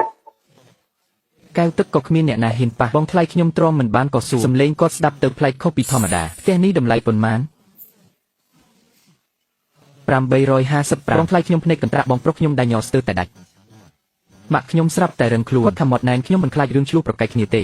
នៅទីនេះពួកគេគ្មានសិទ្ធិអំណាចបងថ្លៃប្រហែលជាឈួតស្លាប់ហើយខ្ញុំខ្លាចគាត់ឈួតរករឿងកាត់ផ្ដាច់ទំនាក់ទំនងឲ្យដាច់ស្រឡះតែម្ដងប្រាប់ខ្ញុំតាមត្រង់មកលុយទាំងនេះបានមកពីណាមើលចុះបងថ្លៃខ្ញុំដែលញ័ររហូតកាន់ក្រដាស់មិនជាប់ពេលឃើញតួលេខ80លានគ្រប់យ៉ាងហាក់ភ្លឺចិញ្ចាចធ្វើឲ្យគាត់ចង់តែងឹតមុខបងថ្លៃខ្ញុំកាន់តែលិចលង់ដូចជាអស់កម្លាំងពីក្នុងឆ្អឹងម៉ាក់និងបងប្រុសខ្ញុំក៏អស់កម្លាំងដូចគ្នាបាត់បង់ស្មារតីអស់ម៉ាក់និងបងប្រុសខ្ញុំក៏លោភលន់បាត់បង់ស្មារតីអស់ពេលលុយ64លាននោះចូលកន្នីខ្ញុំធ្លាប់គិតចង់ប្រាប់ដំណឹងល្អនេះដល់ក្រុមគ្រួសារសំណាងហើយដែលខ្ញុំបានឃើញច្បាស់មុននឹងនិយាយចេញពេលអ្នកអានរឿងទាំងនេះសំឡេងអ្នកស្មើធម្មតាដូចជារឿងដែលមិនពាក់ព័ន្ធនឹងខ្លួនតែពេលវាចូលដល់ត្រចៀកពួកគេវាដូចជាគ្រាប់បែកផ្ទុះក្នុងទឹកធ្វើឲ្យពួកគេរន្ធត់ចិត្តជាង3ខែហើយ100ថ្ងៃពេញគ្មានអ្នកណាម្នាក់ក្នុងចំណោមសូម្បីតែទូរស័ព្ទមកសួរនាំថាខ្ញុំរស់នៅទីណាមានបាយហូបរត់រស់នៅសុខសប្បាយទេអ្នកគិតតែពីរឿងលុយតើលុយមកពីណាមានតែរឿងលុយម៉ាក់ខ្ញុំក៏យំទឹកភ្នែកគាត់ហូរតាមស្នាមជ្រីវជ្រួញគាត់ខំប្រឹងនិយាយទាំងញ័រមាត់អ្នកគួរតែប្រាប់ខ្ញុំតាំងពីដំបូងមកពាក្យដែលគាត់និយាយចេញមកពេលនោះវាដូចជាយកដៃគោមកចាក់ជំទ្រូងមិនមែនឈឺទេតែវាត្រជាក់ដល់ឆ្អឹងប្រាប់ទៅបានអីអ្នកនឹងចែកហាងឲ្យខ្ញុំមែនទេឬមួយក៏យ៉ាងណាឬក៏បងថ្លៃនឹងឈប់ហៅខ្ញុំថាជាមនុស្សឥតប្រយោជន៍ដែលចាំតែស៊ីបាយបងថ្លៃចុះពីលើសាឡុងជង្គង់គាត់ប៉ះនឹងអែតគាត់វាមកអបជើងខ្ញុំយំរហូតមុខមាត់ប្រឡាក់អស់មកឲ្យបងថ្លៃមិនមែនជាមនុស្សទេអ្វីដែលនិយាយពីមុនគឺគ្មានន័យទេអ្នកវីបងចុះជារបស់ចុះតែបងប្រុសខ្ញុំមិននិយាយអ្វីសំបីមួយម៉ាត់គាត់ក្តាប់ឯកសារនោះណែនសម្លឹងមើលកាហ្វេដែលត្រជាក់ពាក្យសម្ដីដែលគាត់គិតក្នុងចិត្តរាប់រយដងគិតហើយគិតទៀតគាត់និយាយមិនចេញគាត់គ្មានមុខនឹងនិយាយហាងទាំង4នោះពេលគាត់យកគាត់សប្បាយចិត្តខ្លាំងណាស់ថ្ងៃដែលខ្ញុំត្រូវគេដេញចេញគ្មានអ្នកណាតាមមកទេឥឡូវក្នុងកាប់ខ្ញុំមានលុយ64លានយន់គាត់ជំពាក់បំណុលគេ2លានកន្លះខាត់បងអស់គ្មានសល់ត្រូវរកលុយ40000យន់រាល់ខែដើម្បីសងគាត់អាចនិយាយអ្វីបានក្រៅពីសុំទោសពាក្យថាខ្ចីលុយនៅចំពោះមុខលុយ80លានយន់វាពិបាកនិយាយណាស់ម៉ាក់ខ្ញុំខំប្រឹងងើបឈរជើងគាត់ញ័រគាត់ដើរមកជិតខ្ញុំទាំងទឹកភ្នែកមកឲ្យម៉ាក់ខុសហើយម៉ាក់ដឹងថាម៉ាក់ខុសហើយដែលគាត់បះមុខខ្ញុំវាត្រជាក់ដូចដៃគាត់កាលពីខ្ញុំនៅក្មេងខ្ញុំមិនបានគេចឬចូលទៅចិត្តទេខ្ញុំឈរឲ្យគាត់ប៉ះមុខ28ឆ្នាំហើយដៃគាត់ស្រាប់តែរឹងស្ទុកលើមុខខ្ញុំខ្ញុំនិយាយម្ដងមួយម៉ាត់ខ្ញុំរងចាំស្ដាប់ពាក្យ3ម៉ាត់នោះពីអ្នកបបោមាត់គាត់ញ័រខ្លាំងជាងមុនចិត្តខ្ញុំបែរជាត្រជាក់ដូចទឹកកកអ្វីទាំងអស់បានបាត់បង់អស់តាំងពីតូចមកគ្រប់យ៉ាងគឺសម្រាប់តែបងប្រុសទាំងថ្លៃរៀនទាំងឡានគឺគាត់ម្នាក់ឯងអ្នកនៅក្មេងញ៉ាំមិនអស់ច្រើនទេអាយុ7ឆ្នាំខ្ញុំដឹងថាត្រូវលះបង់អ្វីខ្លះថ្លៃរៀនរបស់អ្នកមិនអាចពន្យាបានរងចាំបន្តិចទៀតអាយុ15ឆ្នាំថ្លៃរៀនក៏ត្រូវលះបង់សូម្បីតែគូដណ្ដឹងក៏ប្រញាប់រឿងផ្ទះធ្វើបងប្រុសអ្នកត្រូវរៀបការសិនអាយុ23ឆ្នាំលុយបងរំលោះក៏ត្រូវលះបង់ទៀតរបស់ថ្មីរបស់ល្អរបស់ថ្លៃគឺជារបស់គាត់ទាំងអស់ខ្ញុំបានត្រឹមតែរបស់សល់ពីគាត់ជើងគាត់អស់កម្លាំងចង់លុតជង្គង់ចុះមិនបាច់ទេមិនចាំបាច់សុំទោសទៀតទេសភាពមនុស្ស3នាក់ក្នុងបន្ទប់ទទួលភ្ញៀវនោះខ្ញុំមិនអាចបំភ្លេចបានទេម៉ាក់ខ្ញុំខ្ទប់មុខយំដោយគ្មានសម្លេងស្មារបស់គាត់ញ័រមិនឈប់ការយំបែបនេះធ្វើឲ្យគេភ័យខ្លាចជាងការស្រែកយំទៅទៀតបងថ្លៃស្រីដួលនៅនឹងដីក្រែមលើមុខប្រឡាក់ពេញអស់ភ្នែកគាត់ទេស្អាតមិនហ៊ានមើលមុខខ្ញុំបងប្រុសខ្ញុំអង្គុយនៅមាត់ក្តាប់ដៃហើយលេងហើយក្តាប់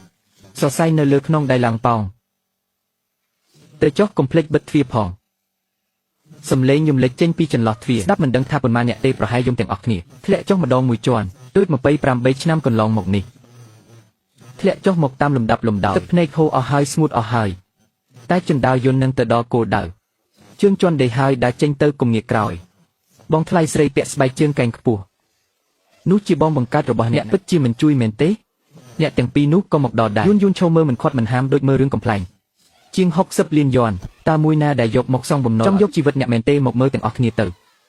ប្អូនប្រុសមានលុយរស់នៅវីឡាស្កឹមស្ទុកឲ្យបងប្រុសនិងម៉ែដាច់ពោះស្លាប់ទៅចុះពាក្យសម្ដីកាន់តែខ្លាំងឡើងពីមនុស្សអបដញ្ញោខ្លាចជាមនុស្សគ្មានសិលធម៌កាន់តែហួសចិត្តទៅតែអ្នកដែលឈោមើលចាប់ដើមផ្លាស់ប្ដូរគំនិតខ្លះក៏ជឿតាមខ្លះក៏ឈោមើលលេងអ្នកដែលជេរខ្ញុំថាខ្ញុំធ្វើឲ្យអ្នកចិត្តខាងខ្មាស់គេស្រែកឲ្យគេដេញខ្ញុំចេញពីបុរីថាខ្ញុំធ្វើឲ្យអ្នកចិត្តខាងខ្មាស់គេស្រែកឲ្យគេដេញខ្ញុំចេញពីបុរីពួកគេមកជុំគ្នាឯអ្នកទាំងពីរនោះក៏នៅទីនោះមិនហ៊ានខាត់តែមិនព្រមទៅណាខ្ញុំដឹងច្បាស់ណាស់ថាពួកគេគិតអ្វីក្រែងលោកគេធ្វើបានសម្រេចក្រែងលោកខ្ញុំទ្រាំមិនបានក៏ដកលុយឲ្យពួកគេគ្រាន់តែចង់កេងចំណេញលើពាក្យថាគ្រួសារពួកគេជាម៉ែជាបងប្រុសនិងបងថ្លៃស្រីរបស់ខ្ញុំតែមនុស្សដែលហៅថាគ្រួសារបានប្រើពេល20ពលុតក្តីស្រឡាញ់ក្នុងចិត្តខ្ញុំបន្តិចម្ដងឥឡូវនេះសាកល្បងស្ទាបមើលគឺត្រជាក់អស់ហើយសន្តិសុខមកដល់ហើយបងថ្លៃស្រីចាប់ផ្ដើមសម្ដែងទៀតរឿងនេះខ្ញុំឃើញញឹកញាប់ណាស់ខ្ញុំមិនភ័យទេព្រោះការពិតវាច្បាស់ក្រឡែកទោះយំខ្លាំងយ៉ាងណាក៏មិនអាចបដូរការពិតបានស្រាប់តែមានគេដើរចេញពីហ្វូងមនុស្សបងថ្លៃស្រីក៏ស្ងាត់មកឈឹងគ្រប់គ្នាស្ងាត់ជ្រងគាត់ក៏ស្រឡាំងកាំងខ្ញុំក៏ដូចគ្នាគាត់ដើរទៅកណ្ដាលហ្វូងមនុស្សរួចដកទូរស័ព្ទមកសំឡេងគាត់ទាំងស្រទន់ទាំងពេលគេមានលុយគ្រួសារនេះបង្ខំឲ្យគេលក់ផ្ទះលក់ឡានហាងដែលប៉ាគេបន្សល់ទុកក៏ដណ្ដើមយកឲ្យបងប្រុសគេទាំងអស់ហើយដេញគេចេញពីផ្ទះថ្ងៃនោះបងថ្លៃស្រីគេថាឲ្យគេដាច់ពោះស្លាប់ថ្ងៃនេះមកបង្កចំនួនដើម្បីទារលុយទៀត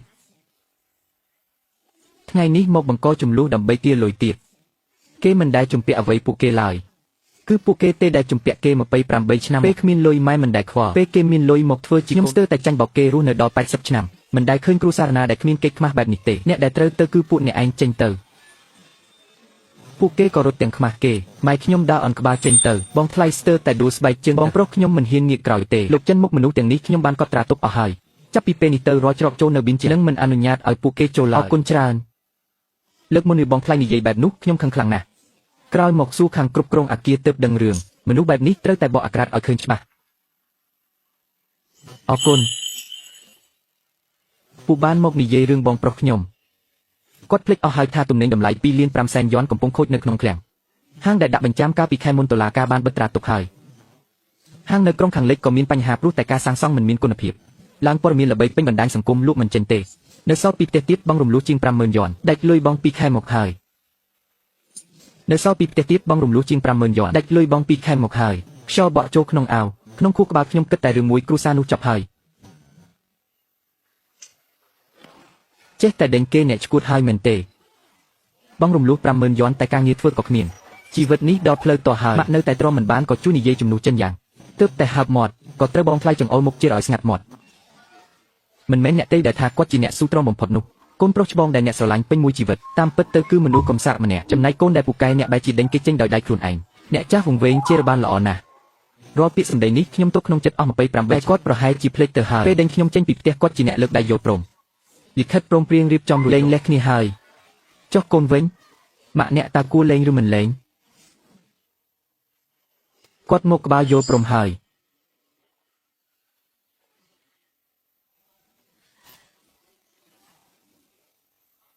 អ្នករកខុសផ្ទះហើយមែនទេបងប្រុសខ្ញុំចង់រកលុយវិញក៏ទៅលេងល្បែងយកផ្ទះ3ខ្នងទៅដាក់ទាំងអស់ថែមទាំងខ្ចីលុយការប្រាក់ខ្ពស់60,000មិនឈ្នះសំបីតែម្ដងមនុស្សធ្លាក់ក្នុងរណ្ដៅខ្លះព្យាយាមតង់ឡើងខ្លះទៀតបែរជាទាញអ្នកដទៃឲ្យធ្លាក់បងប្រុសខ្ញុំគឺប្រភេទទី2លេងល្បែងរហូតចាញ់ផ្ទះសម្បែងអស់គ្មានសល់នៅខ្វះ60,000ទៀតសំលេងបងថ្លៃស្រីខ្លាំងរហូតចង់បែកកញ្ចក់បងប្រុសខ្ញុំចេះតែបង្កបញ្ហារួចក្បាលចុះចាំឲ្យម៉ែមកដោះស្រាយចុះលុយឯណាថ្ងៃនេះដល់ថ្ងៃសង្ហាឃើញម៉ែដួលចុះទៅក្នុងគាត់ទៅបុកនឹងជ្រុងជីគាត់ឈឺខ្លាំងតែមិនមាត់មួយមើលទៅកូនប្រុសសំណប់ដែលគេចាប់សក់ទឹកមុខម៉ែមិនមែនបង្ហាញការអាណិតទេគឺដូចជាមេឃរលំហេតុអីរឿងវាទៅជាបែបនេះឆេនយ៉ាងនិយាយអ្វីខ្លះមកម៉ែកូនវាអន់ណាស់ខ្ញុំសុំទោសម៉ែតែពូមិនមែនមកនិយាយជំនួសទេគាត់គ្រាន់តែទះស្មាខ្ញុំនិយាយតិចតែចំរឿងនឹងវាលួយអស់ហើយកុំយកលុយទៅចាក់ចូលទូនៅឲ្យបានល្អប្រសើរជាងប៉ាកំពុងមើលកូននៅពានរង្វាន់បច្ចេកទេសល្អបំផុតខាងបុគ្គលិកបង្ហើបមកឆ្នាំក្រោយនឹងឡើងជាប្រធានប្រាក់ខែក៏ឡើងដែរកាលពី1ឆ្នាំមុនមិនហ៊ានសំបីតែគិតច្រើនគួរសមក្នុងពោះក្តៅតែក្នុងចិត្តស្រឡះក្នុងចិត្តបានផឹកស្រាជាមួយអ្នកដែលត្រូវគ្នា ទើបហៅថាការរស់នៅទូរស័ព្ទមិនទាន់បានដោះសោផងបងថ្លៃស្រីនាំគេមកបងប្រុសជាមួយម៉ែរត់បាត់គេតាមទាលុយគាត់បែរជាដឹកដៃគេមកផ្ទះខ្ញុំស្នាមផ្ទះលើមុខគាត់នៅហូរឈាមតែគាត់មិនខ្វល់គិតតែពីរឿងនាំផ្លូវឈឿនម៉ឹងស្ដាប់បងនិយាយបងថ្លៃស្រីគ្មានលុយពិតមែនគេតាមដេញវីបង600000សំបីតែ510,000ក៏បងគ្មានដែរខ្យល់ត្រជាក់ធ្វើឲ្យខ្ញុំស្វាងស្រាខ្ញុំកាត់សម្ដីគាត់សាច់ហើយសួរថាចុះ60,000នឹងត្រូវឲ្យខ្ញុំសងមែនទេ60,000សម្រាប់ឯងគ្រាន់តែថ្លៃបាយមួយពេលឯងគ្រាន់តែលួចដកបន្តិចបងក៏រួចខ្លួនដែរលុយខ្ញុំមិនមែនរើបានមកទេមិនចង់និយាយអ្វីទៀតទេទើបតែងាកក្រោយក៏មានដៃមួយចាប់ពោះអោបខ្ញុំទាញមកក្រោយយ៉ាងខ្លាំងកៅរឹតក្រដង្ហើមមិនរួចស្នាមរបួសលើក្នុងដៃភ្លឺចាំងក្រោមពន្លឺភ្លើងតាមផ្លូវមនុស្សមួយក្រុមហ៊ុំព័ទ្ធជុំវិញគេកិនបារីចោលបងឡងផ្ដាំមកថាបើមិនសងលុយទេនឹងកាត់សរសៃដៃមួយខ្ញុំស្អប់បំផុតពេលគេមកចាប់ពោះអោបខ្ញុំក៏រុញដៃគេចេញគេញៀកមកមើលខ្ញុំមួយផ្លែតខ្ញុំប្រាប់ថាខ្ញុំដាច់ទំនាក់ទំនងជាមួយចិនយ៉ាងយូរហើយខ្ញុំដាច់ទំនាក់ទំនងជាមួយចិនយ៉ាងយូរហើយបំណុលរបស់គេទៅទាបពីគេទៅខ្ញុំគ្មានលុយសំបីតែមួយរៀលពាក្យនោះធ្វើឲ្យគេខឹងខ្លាំងគេថយក្រោយមួយជំហានកូនចៅគេទាំងអស់ក៏សម្រុកចូលកាំបិតចុងស្រួយភ្លឺភ្លេកភ្លឺចាំងដូចកញ្ចក់ក្រោមពន្លឺភ្លើងកាំបិតនេះធ្លាប់សម្រាប់មនុស្សឥឡូវបងថ្លៃស្រីឯងលែងលេះជាមួយបងប្រុសឯងហើយបំណុលនេះក៏មានចំណែករបស់បងប្រុសឯងគ្មានលុយឯងជាប្អូនថ្លៃឯងគិតថាវាពាក់ព័ន្ធនឹងឯងទេបងថ្លៃស្រីភ័យខ្លាចរហូតនាងចាប់ដៃខ្ញុំជាប់ក្រចកនាងដោតចូលសាច់ខ្ញុំខ្លួននាងញ័រត្រឹកសូមអង្វរផង6សែនយន់ឯងមានលទ្ធភាពសង្កេតពួកគេនឹងចាក់ឯងពិតមែនហើយខ្ញុំក៏ឆ្លើយតបតាមសម្រួលតែខ្ញុំចុចលេខ110យ៉ាងលឿនពេលចុចរួចគេក៏ឃើញលេខ110នោះទឹកភ្នែកចុងក្រោយរបស់គេប្រែជាភាពភ័យខ្លាចឯងហ៊ានធ្វើបែបនេះមែនទេទូរស័ព្ទខ្ញុំត្រូវបងឡងសម្លឹងមើលលេខ110នោះភ្នែកគេឡើងក្រហមសរសៃឈាមភាពគួរឲ្យអាណិតនៅលើមុខគេបានបាត់នៅពីក្រោមនោះនៅតែជាមុខដដែលឯងធ្វើឲ្យពួកគេខឹងហើយឯងចង់សម្លាប់ខ្ញុំមែនទេកុំឲ្យខ្ញុំប្រើកម្លាំងបាយឲ្យសោះឈប់ភ្លាមប៉ូលីសមកដល់យ៉ាងលឿនបងថ្លៃស្រីពាក់ស្រោមដៃរួចងាកមកមើលខ្ញុំមួយភ្នែកបងថ្លៃស្រីពាក់ស្រោមដៃរួចងាកមកមើលខ្ញុំមួយភ្នែកគ្មានការសុំទោសគ្មានការសោកស្ដាយមានតែការស្អប់ខ្ពើមឯងមិនមែនជាមនុស្សទេឯងនឹងមិនស្លាប់ល្អទេសំមុខហើយដែលគ្មានអ្នកណារាប់អានពេញមួយជីវិតពាក្យជេររបស់នាងអាចយកទៅសរសេរជាសៀវភៅបានថ្ងៃនេះចាត់ទុកថាជាការនិយាយធម្មតាទៅចុះខ្ញុំស្ដាប់ហើយក៏សើចមិនមែនសើចដាក់នាងទេគឺសើចដាក់មនុស្សដែលនៅក្បែរខ្ញុំនេះឯងនៅសើចទៀតមិញនេះបេះដូងខ្ញុំស្ទើរតែលោតចេញមកក្រៅហើយពេលដែលគេលើកកាំបិតឡើងទឹកភ្នែកនោះគឺស្រក់មកដើម្បីខ្ញុំពេញមួយជីវិតនេះទើបតែមានម្នាក់បារម្ភពីខ្ញុំពេលដែលគេរត់ចូលមកនោះដូចយកដែកដុតភ្លើងទៅជ្រលក់ក្នុងទឹកត្រជាក់អញ្ចឹងពេលអបគាត់ខ្ញុំនៅតែមានអារម្មណ៍ថាគាត់ញ័រតែការញ័រនោះក៏ថយចុះបន្តិចនេះការងារខ្ញុំរលូនល្អរឿងស្នេហាក៏ដូចគ្នាខ្ញុំពាក់ចិញ្ចៀននេះបាន2ខែហើយខ្ញុំដឹងថាគាត់ពេញចិត្តម៉ូដកន្ទុយត្រីមួយនោះគាត់ធ្លាប់ឲ្យខ្ញុំមើលតែបេះដូងតែរាល់ពេលមើលគាត់មិនដែលដកភ្នែកចេញឡើយខ្ញុំគិតថាពេលសុំរៀបការនឹងទិញអាមួយហ្នឹងពូទៅមើលម្ដងទៀតសិនពូបានរកថ្ងៃល្អឃើញហើយគឺថ្ងៃទី26ខែករាគាត់ថាថ្ងៃនឹងត្រូវនឹងថ្ងៃខែឆ្នាំកំណើតអ្នកទាំងពីរអាចរស់នៅជាមួយគ្នាដល់ម៉ាក់និងបងប្រុសឯងរកឃើញហើយនៅឯស្រុកកំណើតមែនទេឯងដឹងមែនទេខ្ញុំទីយកទេព្រោះពួកគេគ្មានកន្លែងណាទៅទៀតទេខ្ញុំទីយកទេព្រោះពួកគេគ្មានកន្លែងណាទៅទៀតទេពូថាពួកគេកំពុងលាក់ខ្លួនក្នុងផ្ទះដីឥដ្ឋនៅស្រុកកំណើតផ្ទះដែលខ្ញុំកើតនឹងមែនទេ40ឆ្នាំជាងហើយជញ្ជាំងប្រេះអស់ហើយម៉ាក់ខំរត់ចេញពីទីនោះពេញមួយជីវិតចុងក្រោយក៏នៅតែត្រឡប់ទៅឈឺយ៉ាងកំពុងតែភ្ជួរដីមនុស្សដែលសំបីតែតេឡេបញ្ជាធ្លាក់ដីក៏មិនព្រមរើផងឥឡូវកំពុងកាន់ជាប់នៅក្រោមពន្លឺថ្ងៃមុនគាត់តែងតែនិយាយថាការងារកម្លាំងគឺសម្រាប់អ្នកថ្នាក់គាត់កើតមកដើម្បីអង្គុយចុះហត្ថលេខាក្នុងការិយាល័យតែឥឡូវចុះហត្ថលេខាអីមិនកើតទៀតមានតែខំប្រឹងក្នុងភពដីនេះឯងម៉ាក់រត់គេចពេញមួយជីវិតរត់ពីជនបទមកទីក្រុងរត់ពីភាពក្រីក្រមកមានផ្ទះសម្បែងមានហាង4ក្នុងដៃស្មានថាអាចក្តាប់ជីវិតទី2បានតែចុងក្រោយបាត់បង់អស់ពុកខ្ញុំធ្វើការ3កន្លែងក្នុងគាត់កង់អស់ហើយដោយសារការងារអាយុ60ជាងហើយមិនទាន់បានសោយមិននឹកស្មានថាលុយដែលពុកគម្រប់មកដល់ជីវិតបែរជាយកទៅឲ្យកូនប្រុសដែលគាត់ស្រឡាញ់ឥឡូវគាត់ផ្អែកនឹងជញ្ជាំងដីសក់ស្ដូចព្រើសម្លឹងមើលមាត់ភូមិអស់59វិនាទី5វិនាទីដំបូងមានតែសម្លេងគាត់ក៏និយាយឡើងសម្លេងគាត់ខ្សោយខ្លាំងណាស់28ឆ្នាំហើយដែលមិនដែលឮគាត់ស្ងាត់បែបនេះម៉ាក់ដឹងថាម៉ាក់ខុសហើយ28ឆ្នាំហើយដែលមិនដែលឮគាត់ស្ងាត់បែបនេះម៉ាក់ដឹងថាម៉ាក់ខុសហើយដែលប៉ុន្មានឆ្នាំមកនេះស្រឡាញ់តែបងប្រុសឯងខ្លាំងពេកម៉ែមិនដែលខ្វល់ពីកូនទេរបស់ល្អម៉ែឲ្យតែយ៉ាងអស់កាលនោះម៉ែចង់ឲ្យកូនស្ដាប់បង្គាប់កូនល្អមិនរករឿងម៉ែស្មានថាកូនមិនត្រូវការម៉ែគិតថាកូនចេះយកចិត្តគេមិនចេះប្រកាន់ចេះយកចិត្តគឺខុសតែខាត់ចេះតែអត់ធ្មត់ទើបគ្មានអ្វីសោះគំនិតគាត់មិនដែលផ្លាស់ប្ដូរទេគាត់គ្រាន់តែយុត្តិធម៌ប្រហែលជាខ្ញុំមិនសមនឹងទទួលបានយុត្តិធម៌ម៉ែខុសហើយកូនម៉ែដឹងខ្លួនហើយក្នុងដៃសាមអស់ហើយបន្តិចទេគ្រាន់តែប៉ុន្មានដំណក់ការជឿចាប់28ឆ្នាំចុងក្រោយក៏នៅតែជាទឹកភ្នែកការអភ័យទោសវាស្រួលម្លេះតែចិត្តខ្ញុំវាមិនព្រម មិនមែនខ្ញុំចង់គំតែអ្វីវាបែកបាក់អស់ហើយទោះប្រកាសល្អយ៉ាងណាក៏នៅតែមានស្នាមប្រេះប៉ះទៅនៅតែរដិបមិនឆ្លើយតបមិនលុកចោលសារ59វិនាទីនោះប្រហែលថ្ងៃណាមួយគាត់នឹងតបឬប្រហែលជាមិនតបជារៀងរហូតគាត់អប់ខ្ញុំពីក្រោយតែគាត់ក៏ក្តៅគាត់ប្រាប់ថាមានគាត់នៅទីនេះប៉ាម៉ាក់ខ្ញុំក៏ជាប៉ាម៉ាក់អូនដែរក្រុមគ្រួសារខ្ញុំក៏ជាក្រុមគ្រួសារអូនដែរពេលគាត់និយាយចប់ខ្ញុំស្រក់ទឹកភ្នែកមិនឈប់28ឆ្នាំមកនេះមិនដែលនរណានិយាយពាក្យនេះដាក់ខ្ញុំទេពេលពាក់ចិញ្ចៀនឲ្យគាត់ដៃគាត់ញ័រតែខ្ញុំក៏ញ័រដែរចាប់ពីថ្ងៃនេះទៅខ្ញុំមានផ្ទះផ្ទាល់ខ្លួនហើយក្នុងសៀវភៅគ្រួសារមានតែខ្ញុំនិងគាត់និងឆ្មាមួយក្បាលដែលចង់ចិញ្ចឹមកូនឲ្យម៉ែខុសហើយម៉ែមិនគួរលំអៀងទេឲ្យម៉ែឃើញមុខកូនប្រសើរម្ដងមកបងរស់មកឥតប្រយោជន៍